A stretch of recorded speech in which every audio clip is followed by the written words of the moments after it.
పాఠశాల విద్యకు పేదవారు దూరం కాకుండా ఉండేలా ప్రభుత్వం నిర్ణయం తీసుకుంటుంది.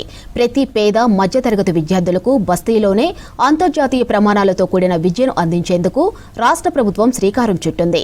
ఔటర్ రింగ్ రోడ్ లోపల జనసాంద్రత ఎక్కువగా ఉండి ప్రభుత్వ స్కూళ్లు తక్కువగా ఉన్న ప్రాంతాల్లో కొత్తగా 23 స్కూళ్లను ఏర్పాటు చేయాలని నిర్ణయించింది.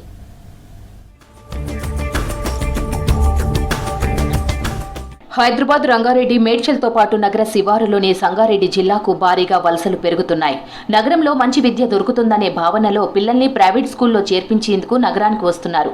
చిన్న చిన్న పనులు చేసుకునే పేరెంట్స్ కూడా ప్రైవేట్ స్కూళ్ల వైపే ఆసక్తి చూపిస్తున్నారు.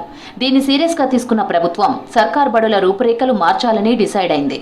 సకల సౌకర్యాలతో కార్పొరేట్ స్థాయిలో తొలి దశలో 23 బడులను ఏర్పాటు చేయాలని నిర్ణయించింది.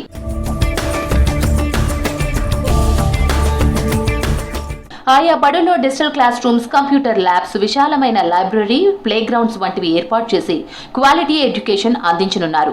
ప్రస్తుతం 23 స్కూళ్లతో మొదలుపెట్టి భవిష్యత్తులో దశల వారీగా మరిన్ని స్కూళ్లను విస్తరించాలని ప్రభుత్వం యోచిస్తోంది. హైదరాబాద్, రంగారెడ్డి, మేడ్చల్, సంగారెడ్డి జిల్లాల పరిధిలో మొత్తం 23 ప్రాంతాల్లో ఈ పనులు చేపట్టనున్నారు. ఇందులో 12 చోట్ల కొత్త భవనాలు నిర్మిస్తుండగా 11 చోట్ల హైస్కూళ్లు, జూనియర్ కాలేజీలుగా అప్గ్రేడ్ చేయనున్నారు.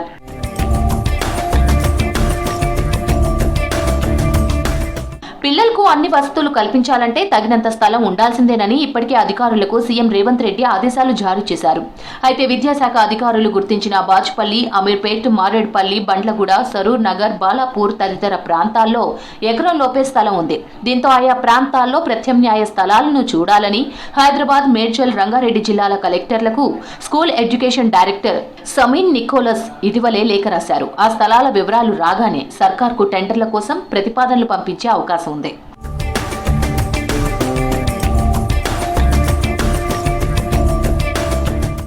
ప్రస్తుతం గ్రేటర్ విస్తరిస్తున్న తరుణంలో సర్కార్ నిర్ణయంతో పేద పిల్లలకు నాణ్యమైన విద్య లభిస్తుందంటున్నారు ఉపాధ్యాయులు, ఉపాధ్యాయ సంఘం నేతలు. త్వరలోనే పేరెంట్స్ కు భారం తగ్గడంతో పాటు పాఠశాల విద్య బలోపేతం అవుతుందని అంటున్నారు. కార్పొరేట్ స్థాయిలో అన్ని రకాల సౌకర్యాలు ఉంటాయి, అన్ని రకాల సబ్జెక్ట్ టీచర్స్ ఉంటారు. దీంట్లో music teacher, dance teacher, co curricular activity teacher, అదేవిధంగా ఫిజికల్ ఎడ్యుకేషన్ టీచర్సు, మరి నాన్ టీచింగ్ స్టాఫు, మరి ఇవన్నీ కూడా ఉంటాయని తెలియడం జరుగుతుంది. భవిష్యత్తులో అన్ని రకాల పాఠశాలలకు అదే విధమైనటువంటి అంబియన్స్ ఉంటాయా?